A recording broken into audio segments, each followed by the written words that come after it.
2025년 11월 워싱턴 공항 라운지였습니다. 칸 태식은 TV 화면 앞에서 얼어붙었습니다. 셧다운 35일째 미국 전역이 마비되고 있었습니다. 공항 관제센터는 텅 비어가고 무급 공무원들은 우버를 몰며 생계를 이어가고 있었죠. 세계 최강 대국의 심장이 멈추고 있었습니다. 화면 속에선 트럼프가 폭스뉴스와 격하게 싸우고 있었습니다. 보수 진영 핵심 언론조차 그를 몰아붙이고 있었죠. 미국 내부가 분열되고 있었습니다. 그때였습니다. 트럼프가 한마디를 내뱉었습니다. 미국엔 필요한 기술 인재가 없습니다. 칸 태식은 숨을 멈췄습니다. 세계 최강 대국 대통령이 자국 인재 부족을 공개적으로 인정한 겁니까? 이건 단순한 실언이 아니었습니다. 현실 고백이었죠. 그리고 그 다음 문장이 나왔습니다. 칸 태식은 그 한마디를 듣는 순간 온몸에 전율이 흘렀습니다. 20년 전략가 인생에서 단 한 번도 주목하지 않았던 이름. 그 이름이 지금 세계 패권의 중심으로 떠오르고 있었습니다. 저는 칸 태식입니다. 카자흐스탄 알마티 출신 지정학 전략가죠. 20년간 미국, 중국, 러시아 패권 구도를 분석해왔습니다. 나토 자문 7년 유라시아 안보연구소 선임연구원 12년을 지냈습니다. 세계 20여 개 정부에서 제 보고서를 기다리죠. 저는 감정 대신 데이터를 믿습니다. 추측 대신 현장을 선택하죠. 틀릴 수 있는 말은 하지 않습니다. 그게 제 원칙이었습니다. 그런데 2019년 1월 제 모든 분석이 흔들렸습니다. 워싱턴 덜레스 공항이었습니다. 저는 유럽 출장을 마치고 귀국하는 길이었죠. 공항에 들어서는 순간 이상함을 느꼈습니다. 사람들이 너무 많았습니다. 아니, 정확히는 발이 묶인 사람들이었죠. 셧다운이었습니다. 미국 역사상 최장 기록 35일째였습니다. 공항 관제센터 직원 10%가 무급 상태였습니다. 일부는 출근조차 하지 않았죠. 보안 검색대는 텅텅 비어 있었고 항공편은 연쇄 지연되고 있었습니다. 저는 대합실 구석에 앉아 그 광경을 지켜봤습니다. 세계 최강 대국의 심장이 멈추고 있었습니다. 무급 공무원 한 명이 제 옆을 지나갔습니다. 그는 우버 운전 앱을 켜고 있었습니다. 정부 월급이 끊겼으니 생계를 위해 알바를 뛰는 겁니다. 연방 공무원이 말이죠. 저는 그때 처음 느꼈습니다. 이건 정치 싸움이 아니다. 시스템 붕괴다. 민주당과 공화당은 병 예산을 놓고 싸우고 있었습니다. 그런데 이상했습니다. 민주당은 버티기만 하면 이기는 싸움이었습니다. 여론은 트럼프를 압박하고 있었고 공화당 내부에서도 균열이 일고 있었죠. 그런데 민주당이 먼저 무릎을 꿇었습니다. 왜입니까? 4,200만 명의 식량 보조 지원이 중단될 위기였기 때문입니다. 민주당은 자기 지지층을 스스로 위험에 빠뜨릴 수 없었던 겁니다. 정치 판단 오류였죠. 전략적 자멸이었습니다. 저는 그날 메모를 남겼습니다. 미국 엘리트 정치 구조의 균열 확인. 의사결정 시스템 마비 징후. 그런데 진짜 충격은 그 다음이었습니다. 공항 라운지 TV에서 폭스뉴스가 나오고 있었습니다. 트럼프가 생중계로 출연 중이었죠. 보수 진영의 핵심 언론입니다. 당연히 트럼프 편을 들 거라 생각했습니다. 그런데 아니었습니다. 폭스 앵커가 트럼프를 정면으로 몰아붙이고 있었습니다. 격한 언쟁이 벌어졌습니다. 보수 언론조차 트럼프와 충돌하고 있었던 겁니다. 내부 분열이었습니다. 저는 숨을 죽이고 화면을 응시했습니다. 그리고 그 순간 트럼프가 한마디를 내뱉었습니다. 미국엔 필요한 기술 인재가 없습니다. 저는 손을 멈췄습니다. 트럼프가 뭐라고 했습니까? 외국 인재 없으면 미국 대학과 산업은 멈춥니다. 중국 유학생 60만 명은 미국 시스템 유지의 핵심입니다. 이건 트럼프답지 않은 발언이었습니다. 그는 늘 미국 우선, 이민 제한을 외쳐왔습니다. 그런데 지금 그는 외국 인재의 필요성을 인정하고 있었습니다. 마가 세력 내부에서 동요가 일었습니다. 보수 강경파들이 발끈했죠. 트럼프가 변절했다는 목소리까지 나왔습니다. 그런데 저는 달리 봤습니다. 이건 실언이 아니다. 현실 인정이다. 트럼프는 무언가를 알고 있었습니다. 미국 내부의 기술 인재 고갈을 그는 직접 확인했던 겁니다. 그리고 그 다음 문장이 나왔습니다. 그 중에서도 한국급은 없습니다. 한국. 저는 그 단어에 걸음을 멈췄습니다. 왜 한국입니까? 중국도 아니고 인도도 아니고 독일도 아니고 왜 한국을 언급한 겁니까? 전략가는 우연을 믿지 않습니다. 저 역시 마찬가지죠. 트럼프의 그 한마디는 즉흥이 아니었습니다. 분명 내부 논리가 있었습니다. 미국 싱크탱크 어딘가에서 한국에 대한 분석이 이미 이루어졌다는 뜻입니다. 저는 공항 라운지에서 노트북을 켰습니다. 한국 관련 데이터를 검색하기 시작했습니다. 기술 인재, 엔지니어 유지율, 산업 생태계 하나씩 파고들었습니다. 그리고 저는 그날 밤 처음으로 이상한 직감을 느꼈습니다. 판이 움직이고 있다. 미국이 무너지는 소리 속에서 한국이라는 이름이 떠오르고 있었습니다. 저는 그때 깨달았습니다. 제가 놓친 변수가 있었습니다. 바로 한국이었습니다. 워싱턴에서 돌아온 저는 한국 데이터를 파기 시작했습니다. 처음엔 단순한 호기심이었습니다. 트럼프가 왜 한국을 언급했는지 확인하고 싶었죠. 그런데 파면 팔수록 이상한 패턴이 보였습니다. 미국 제조업 현장 데이터였습니다. 기술 직군 지원율이 40% 감소했습니다. 2010년 대비 절반 이하로 떨어진 겁니다. 젊은 층이 생산직과 정밀직을 기피하고 있었죠. 공장 자동화율을 확인했습니다. 30%가 미완성 상태였습니다. 기술 인력이 없어서 자동화조차 못하고 있었던 겁니다. 저는 그제야 이해했습니다. 트럼프가 왜 데려올 인재가 없다고 했는지 말이죠. 미국엔 정말로 기술 인재가 없었습니다. 단순히 부족한 게 아니었습니다. 아예 재생산 구조 자체가 무너져 있었습니다. 고등학교에서 기술 교육이 사라졌고 전문대는 외면받았으며 기업 내 재교육 시스템도 붕괴됐습니다. 미국은 지난 20년간 기술 인재 생태계를 방치했던 겁니다. 저는 다른 나라들을 확인했습니다. 중국부터 봤습니다. 중국은 노동력이 많습니다. 양적으로는 압도적이죠. 그런데 질적 손실이 심각했습니다. 정밀 기술, 고난도 공정, 장기 프로젝트 유지 능력 모두 떨어지고 있었습니다. 게다가 중국은 지금 인구 절벽을 맞고 있었습니다. 2025년부터 노동인구가 급감할 예정이었죠. 유럽은 어땠습니까? 독일, 프랑스, 영국 모두 고령화로 생산 기반이 축소되고 있었습니다. 젊은 엔지니어 비율이 급락하고 있었죠. 기술 전수조차 끊기는 상황이었습니다. 저는 화면 앞에서 멈췄습니다. 전 세계가 동시에 무너지고 있었습니다. 단 하나를 제외하고 한국이었습니다. 저는 한국 데이터를 열었습니다. 반도체 엔지니어 유지율 세계 최고 수준이었습니다. 항공, 배터리, 조선 분야도 마찬가지였죠. 젊은 기술 인력 비율도 유지되고 있었습니다.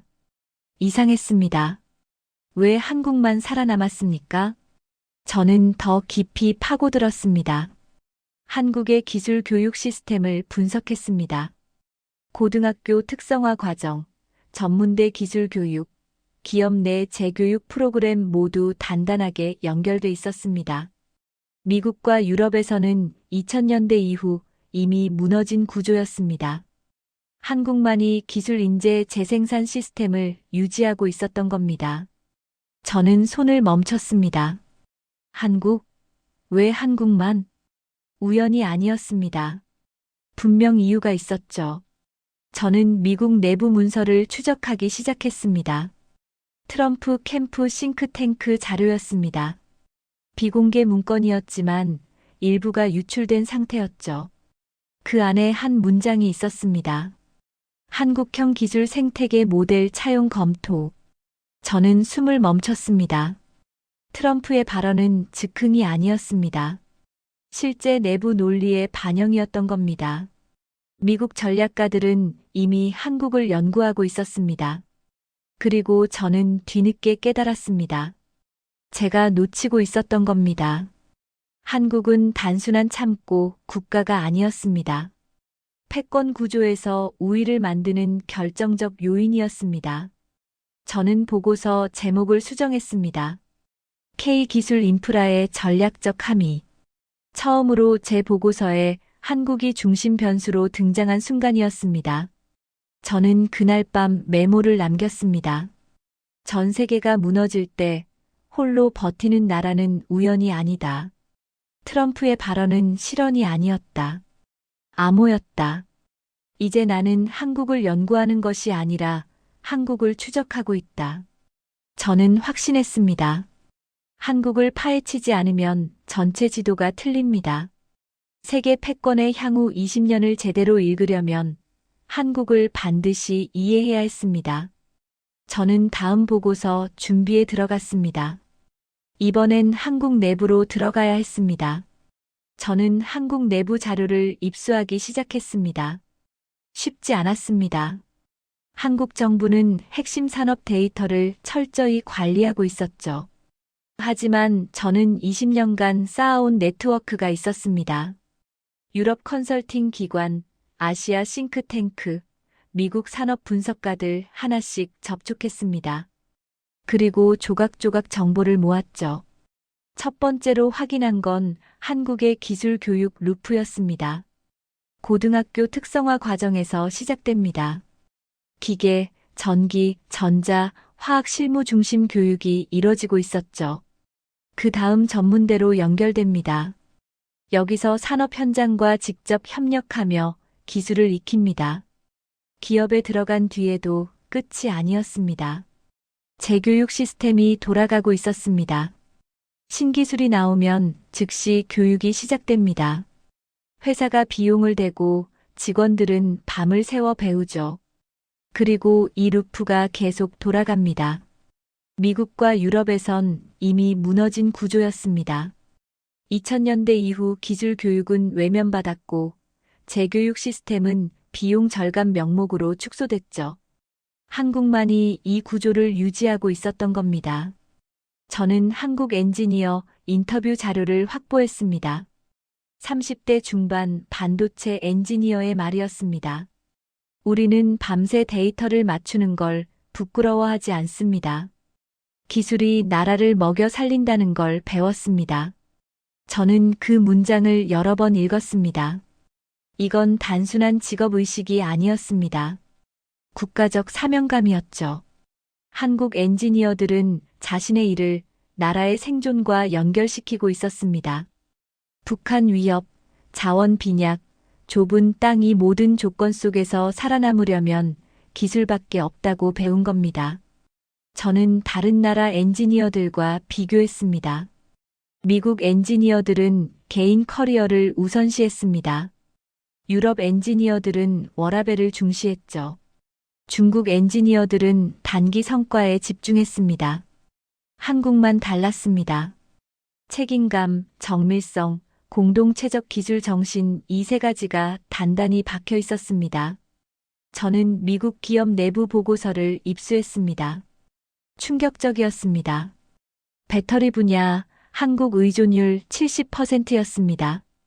반도체 40%, 조선 65%, 항공 부품 50%.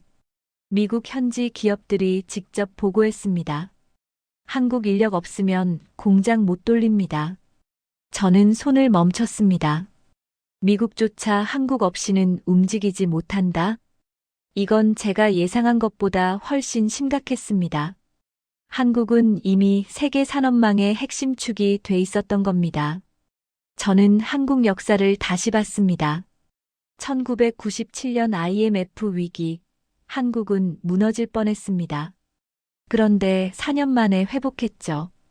2008년 금융위기, 한국은 빠르게 반등했습니다. 2020년 팬데믹, 한국은 시스템을 재구축했습니다. 패턴이 보였습니다. 한국은 위기 때마다 무너지지 않고 재구축했습니다. 시스템을 다시 짰고 더 강해졌죠. 저는 이걸 뭐라고 불러야 할지 고민했습니다. 문제 해결 DNA. 다른 어느 나라에도 없는 국가적 근성이었습니다. 북한 위협 속에서 살아남기 위해 단단해졌고 자원 빈약 속에서 기술로 살아남는 법을 배웠으며 위기 속에서 더 정밀해지는 능력을 체득한 겁니다. 저는 그날 밤 보고서 제목을 완전히 바꿨습니다. K기술 생태계 21세기 패권 구조에 숨겨진 중심축. 이 보고서를 제출한 순간 저는 알았습니다. 세계의 판이 제 눈앞에서 다시 그려지고 있다는 걸 말이죠. 한국의 기술 생태계는 공장과 대학이 아니라 국민의 삶 그 자체에서 만들어진 구조였습니다. 이들은 도망치지 않았습니다. 위기에서 더 정밀해졌죠. 저는 세계 지도를 다시 펴야 했습니다. 중심이 달라지고 있었습니다.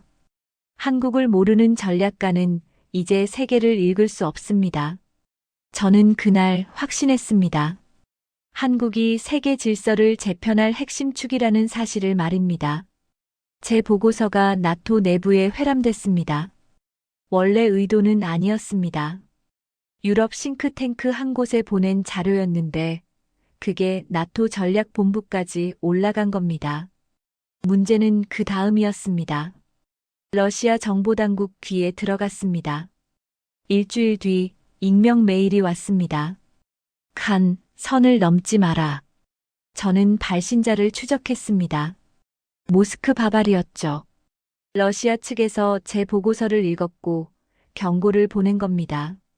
내용은 간단했습니다. 한국의 부상은 유라시아 패권의 위협이다. 러시아는 한국이 서방과 결속하며 기술축을 형성하는 걸 경계하고 있었습니다. 특히 에너지, 조선, 군사기술 분야에서 한국이 러시아를 대체할 가능성을 두려워했죠. 저는 메일을 닫았습니다. 위협은 거기서 끝나지 않았습니다. 미국 보수권 싱크탱크에서 움직임이 시작됐습니다. 제가 소속된 연구소 내부 회의였습니다. 평소엔 조용한 자리였는데 그날은 달랐습니다. 한 선임 연구원이 제 보고서를 테이블에 던졌습니다. 칸, 이건 과격한 분석이야. 어느 부분이 과격합니까?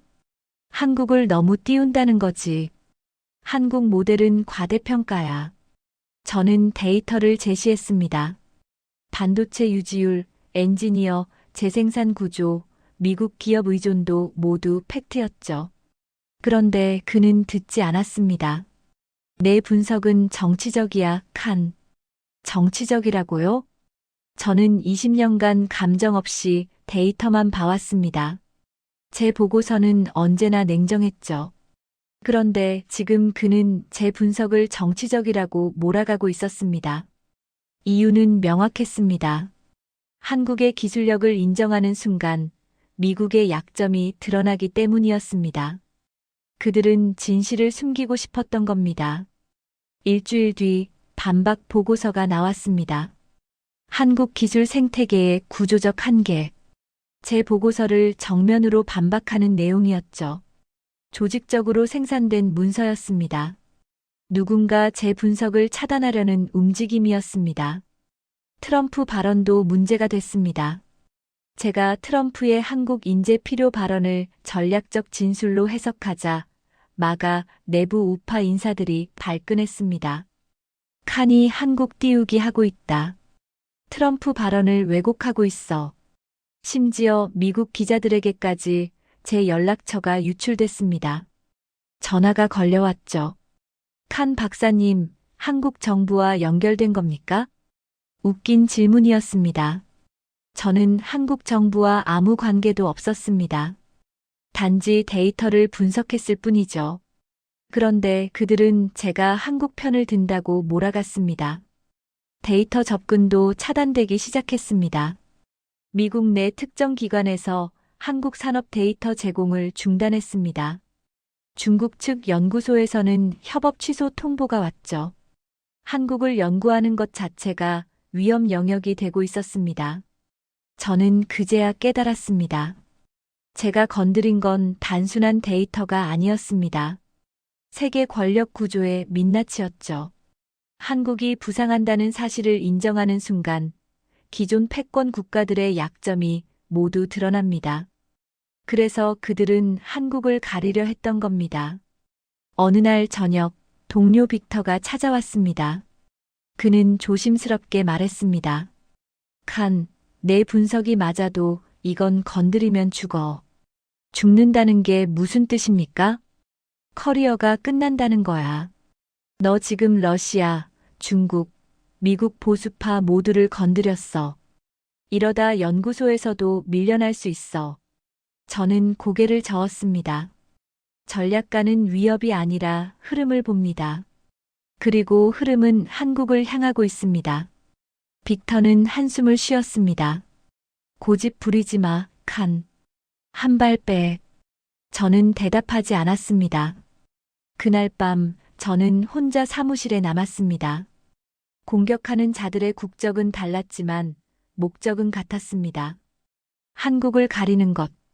그런데 저는 이미 알고 있었습니다. 숨기려 한다는 건 진실이 있다는 증거였습니다. 저항이 커질수록 저는 더욱 정확해야 했습니다. 이제 되돌릴 수 없었습니다. 저는 이미 중심에 와 있었습니다. 저는 한국행 비행기에 올랐습니다. 직접 확인해야 했습니다. 데이터만으로는 부족했죠. 한국이 정말 세계에서 유일하게 살아남은 나라인지 제 눈으로 봐야 했습니다. 인천공항에 도착한 순간 저는 충격을 받았습니다. 공항 관제, 운항, 동선 모든 게 군사작전처럼 정교했습니다. 셧다운으로 마비된 워싱턴 공항과는 완전히 달랐죠. 여기엔 흔들림이 없었습니다. 모든 시스템이 정확하게 돌아가고 있었습니다. 저는 입국장을 나오며 메모를 남겼습니다. 이 나라는 절대 우연으로 성장한 것이 아니다. 다음 날, 저는 한국 엔지니어 팀과 비공개 미팅을 잡았습니다. 서울 강남의 한 회의실이었습니다. 30대 중반 반도체 엔지니어 5명이 앉아 있었죠. 저는 질문을 던졌습니다. 한국 엔지니어들은 왜 이렇게 정밀합니까? 한 명이 대답했습니다. 우리는 실수하면 나라가 죽는다고 배웠습니다. 저는 손을 멈췄습니다. 나라가 죽는다? 그는 계속 말했습니다. 저희는 자원이 없습니다. 땅도 좁습니다. 북한도 있죠. 그래서 기술밖에 없다고 배웠습니다. 기술이 무너지면 나라가 무너진다고요. 저는 그 순간 깨달았습니다. 한국 기술인의 동기 구조가 전적으로 다르다는 걸 말이죠. 미국 엔지니어들은 개인 성공을 위해 일합니다. 유럽 엔지니어들은 삶의 질을 우선시하죠. 중국 엔지니어들은 회사 실적을 봅니다. 한국 엔지니어들은 국가 생존을 생각하고 있었습니다. 이건 단순한 직업의식이 아니었습니다. 사명감이었죠. 사흘 뒤 저는 반도체 공장 투어를 했습니다. 삼성전자 화성 공장이었습니다. 4나노 공정 라인이 돌아가고 있었죠. 문을 열고 들어간 순간 저는 숨을 멈췄습니다. 공장 전체가 살아있는 유기체처럼 움직이고 있었습니다. 진동 제어 시스템이 미세한 떨림까지 잡아내고 있었고 클린룸 압력은 실시간으로 조정되고 있었습니다. 수백 명의 엔지니어들이 동시에 데이터를 확인하며 움직였죠. 한치의 오차도 허용되지 않았습니다. 공정 하나가 무너지면 전체가 멈춥니다.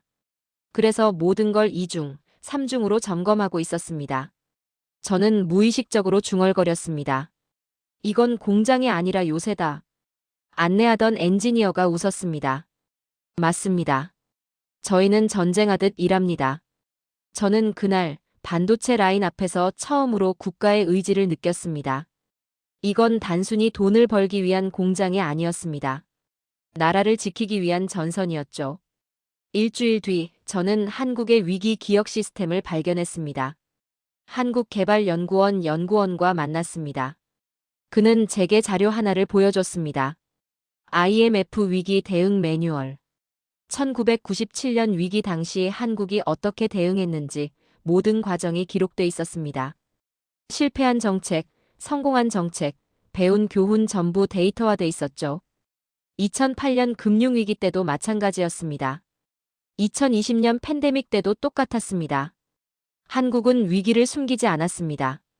기록하고 분석하고 다음 위기에 대비했습니다.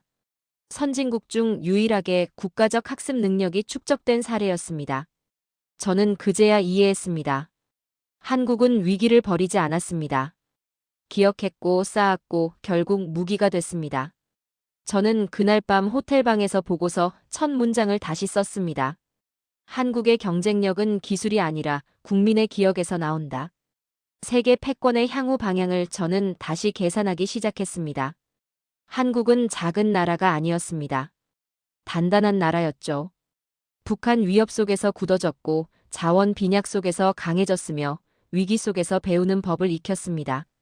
저는 카페에서 한국 청년들을 관찰했습니다. 그들은 노트북을 펴고 밤늦게까지 일하고 있었습니다. 지쳐 보였지만 포기하지 않았죠. 한 청년이 전화를 받았습니다. 네, 내일까지 데이터 맞출게요. 걱정 마세요.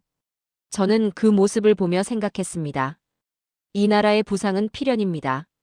기술도 중요하지만 더 중요한 건 정신이었습니다. 포기하지 않는 정신, 나라를 위해 버티는 정신, 위기에서 배우는 정신. 그게 한국의 진짜 무기였습니다. 저는 보고서를 마무리하며 한 문장을 추가했습니다. 이 나라가 세계를 바꿀 수 있다는 말을 나는 이제 주저하지 않는다. 한국에서의 일주일은 제 세계관을 완전히 뒤집었습니다. 저는 이제 확신했습니다. 한국은 세계 질서를 재편할 핵심 축이라는 사실을 말이죠. 한국에서 돌아온 저는 보고서를 완성했습니다. 한국 21세기 패권 재편의 핵심 변수. 유럽 싱크탱크 3곳, 미국 연구소 2곳에 동시에 발송했습니다. 반응은 즉각적이었죠. 그런데 예상치 못한 곳에서 파장이 일어났습니다. 미국 내부였습니다. 마가 세력, 보수공화당, 전통공화계 파벌 세 그룹이 한국 정책을 놓고 충돌하기 시작했습니다. 마가 강경파는 주장했습니다. 한국 기술이 미국 산업을 위협한다. 전통공화계는 반박했죠. 한국 없으면 우리 공장이 멈춘다. 보수 중도파는 중간 입장이었습니다. 한국을 활용하되 의존도는 줄여야 한다. 저는 미국 상무부 내부 문서를 입수했습니다. 한국 기업을 타깃으로 한 압박성 서류가 작성되고 있었습니다.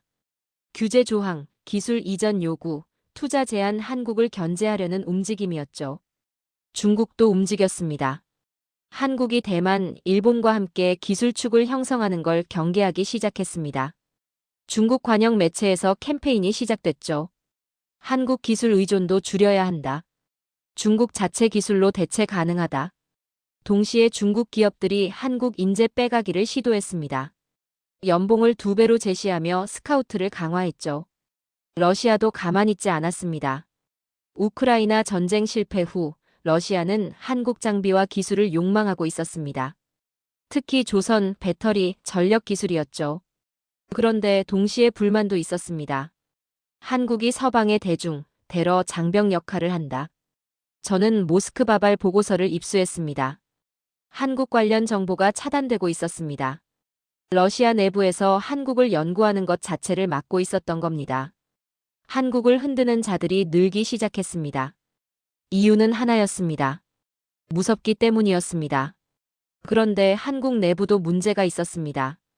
저는 서울에서 만난 엔지니어에게 다시 연락했습니다. 그는 피곤한 목소리로 말했습니다. 요즘 너무 힘듭니다, 박사님. 무슨 일입니까? 프로젝트가 너무 많아요. 사람은 부족하고 일은 쌓이고 동료 하나가 지난주에 쓰러졌습니다.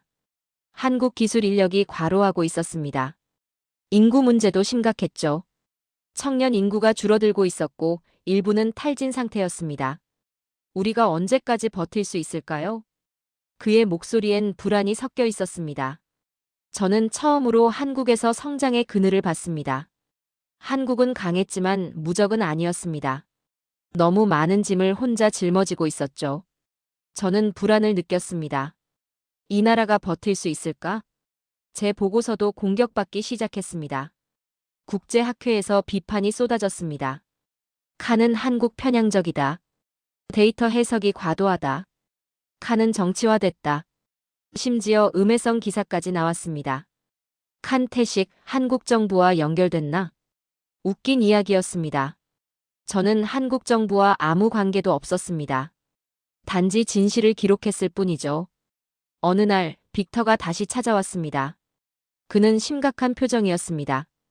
칸, 이제 진짜 위험해. 무슨 소리입니까? 너 하나 쓰러지면 한국 분석도 사라진다. 알아? 지금 너만 한국을 제대로 보고 있어. 다른 전략가들은 다 손 뗐어. 저는 고개를 끄덕였습니다. 알고 있었습니다. 제가 무너지면 한국에 대한 정확한 분석이 사라진다는 걸 말이죠. 그래서 나라도 버텨야 합니다. 빅터는 한숨을 쉬었습니다. 고집쟁이. 저는 그날 밤 혼자 생각했습니다. 한국은 지금 거대한 파도를 홀로 정면으로 맞고 있었습니다. 미국의 압박, 중국의 견제, 러시아의 욕망, 내부의 피로. 모든 게 한꺼번에 몰려오고 있었죠. 저는 처음으로 한국이 외롭다는 사실을 이해했습니다. 이 나라엔 진짜 동맹이 없었습니다. 미국은 이용하려 했고 중국은 견제했으며 유럽은 방관했죠. 한국은 혼자 싸우고 있었습니다. 그런데 이상했습니다. 한국은 무너지지 않았습니다. 압박이 커질수록 오히려 더 단단해지는 것처럼 보였죠. 저는 메모를 남겼습니다. 한국은 공격받을 때 강해지는 나라다. 비판이 쏟아질수록 나는 더 냉정해진다. 진실은 결국 살아남는다. 저는 결심했습니다. 누군가는 이 나라를 정확히 기록해야 한다고. 세계가 한국을 흔들어도 저는 흔들리지 않겠다고. 왜냐하면 저는 전략가니까요. 전략가는 압박이 아니라 진실을 봅니다. 그리고 진실은 명확했습니다. 한국은 무너지지 않을 것이다. 7장. 한 달 뒤 미국 상무부가 움직였습니다. 한국 반도체 기업에 대한 규제 문구가 삽입됐습니다. 기술 이전 요구, 투자 제한 조항 한국을 견제하기 위한 압박이었죠. 저는 그 문서를 입수하고 긴장했습니다. 한국이 어떻게 반응할까? 일주일 뒤 한국 기업의 대응이 나왔습니다. 예상을 완전히 뒤집었습니다. 한국은 뒤로 물러서지 않았습니다. 정면 승부를 택했죠. 기술 자료를 완벽하게 제출했습니다. 동시에 역제안을 내놓았습니다. 미국 공장 증설. 단 한국 엔지니어 파견 조건. 미국 우파 내부가 흔들렸습니다. 마가 강경파는 반발했습니다. 이건 굴복이 아니야. 전통 공화계는 환영했죠. 한국 없으면 공장 못 돌린다. 현실을 봐라. 갑론을박이 터졌습니다. 그리고 결국 진실이 폭발적으로 부상했습니다. 한국 기술 없으면 미국 산업 멈춘다. 이건 더 이상 숨길 수 없는 사실이었습니다. 중국도 움직였습니다.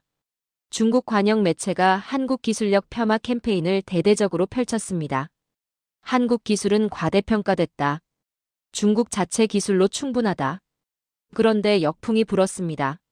중국 내 기업들이 반발한 겁니다. 한국 배터리 없으면 전기차 못 만든다. 한국 디스플레이 없으면 스마트폰 생산 중단된다. 중국 엔지니어들이 SNS에 글을 올리기 시작했습니다. 한국 기술 의존도를 공개한다. 중국 정부가 숨기려던 현실이 터져나온 겁니다. 역풍이었습니다. 한국 없으면 우리도 못 만든다. 이 문장이 전 세계로 퍼졌습니다. 러시아에서도 변화가 일어났습니다. 트럼프 정부가 러시아에 대형 제재를 가했습니다. 에너지 기술망이 균열됐죠. 동유럽 국가들이 긴급하게 움직였습니다. 폴란드, 체코, 루마니아 한국 배터리, 조선, 전력 기술에 의존하기 시작했습니다. 한국이 갑자기 국제 공급망에서 안정축 역할을 하게 된 겁니다.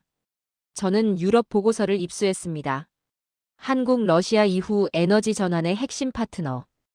한국의 전략적 가치가 급상승하고 있었습니다. 한국 내부에서도 변화가 일어났습니다. 제가 연락했던 엔지니어가 다시 전화를 했습니다. 목소리가 달라져 있었습니다. 박사님, 저희가 해냈습니다. 무슨 일입니까? 미국 프로젝트요. 다들 포기하라고 했는데 저희가 끝까지 버텼습니다. 엔지니어 수백 명이 함께 밤을 새웠어요. 그는 자랑스러운 목소리로 말했습니다. 우리에게 남은 건 포기하지 않는 손뿐입니다. 저는 그 순간 확신했습니다. 한국의 승리는 기술이 아니라 정신이라는 것을 말이죠. 기술은 수입할 수 있습니다. 돈으로 살 수 있죠. 하지만 정신은 훔칠 수 없습니다. 포기하지 않는 정신, 나라를 위해 버티는 정신, 위기에서 강해지는 정신. 그게 한국의 진짜 무기였습니다. 저는 최종 보고서를 완성했습니다. 한국 기술 강국을 넘어 패권 재편의 핵심 축. 워싱턴, 브뤼셀, 도쿄로 동시 발송했습니다. 반응은 즉각적이었습니다. 미국 국방부에서 회람됐습니다. 유럽연합 전략본부에서 정식 검토 대상이 됐죠. 일본 외무성에서도 긴급 분석에 들어갔습니다. 각국 전략본부에서 한국 중심 시나리오가 정식 항목으로 채택됐습니다. 저는 처음으로 느꼈습니다. 한국이 세계를 움직였다. 한국은 공격받을 때 강해지는 나라였습니다. 미국이 압박하자 정면 승부를 택했고 중국이 폄하하자 현실이 터져나왔으며 러시아가 흔들리자 대안축이 됐습니다. 세계는 지금 한국으로 돌아서고 있었습니다. 저는 그날 확신했습니다. 세계는 한국을 중심으로 재배치될 것이라고. 한국의 승리는 조용했습니다. 요란하지 않았죠. 하지만 모든 국가가 그 진동을 느꼈습니다. 워싱턴 회의실에서, 베이징 전략본부에서, 브뤼셀 사무실에서 모두가 같은 질문을 하기 시작했습니다. 우리는 한국을 어떻게 대해야 하는가? 저는 보고서 마지막 문장을 썼습니다. 세계 지도가 다시 그려지는 소리를 들었다. 한국이 세상을 뒤집는 날이었습니다. 2달 뒤 미국에서 역사적인 문서가 나왔습니다. 미국 국방경제전략 문서 개정안이었습니다. 저는 그 문서를 받아보고 손을 멈췄습니다. K생태계. 한국 기술 의존도가 공식 반영됐습니다. 단순한 언급이 아니었습니다. 전략 핵심 항목으로 들어간 겁니다. 더 놀라운 건 다음 조항이었습니다. 한국형 인재 시스템 벤치마킹. 미국이 한국을 따라 배우겠다고 인정한 겁니다. 미국 싱크탱크가 처음으로 공개 성명을 냈습니다. 우리는 한국에게서 배워야 한다. 저는 그 문장을 여러 번 읽었습니다. 미국이 인정했습니다. 한국은 더 이상 주변이 아니었습니다. 유럽도 움직였습니다. 독일 총리가 서울을 방문했습니다. 프랑스 대통령이 뒤를 이었죠. 목적은 명확했습니다. 배터리, 반도체 공동 연구 제안이었습니다. 한국 기업이 유럽 인프라 재건 프로젝트의 핵심 파트너로 선정됐습니다. 유럽 언론이 보도했습니다. 21세기 산업의 허리는 한국이 쥐고 있다. 저는 브뤼셀 보고서를 확인했습니다. 유럽연합이 한국의 대규모 투자를 준비하고 있었습니다. 배터리 공장, 반도체 연구소, 조선협력센터.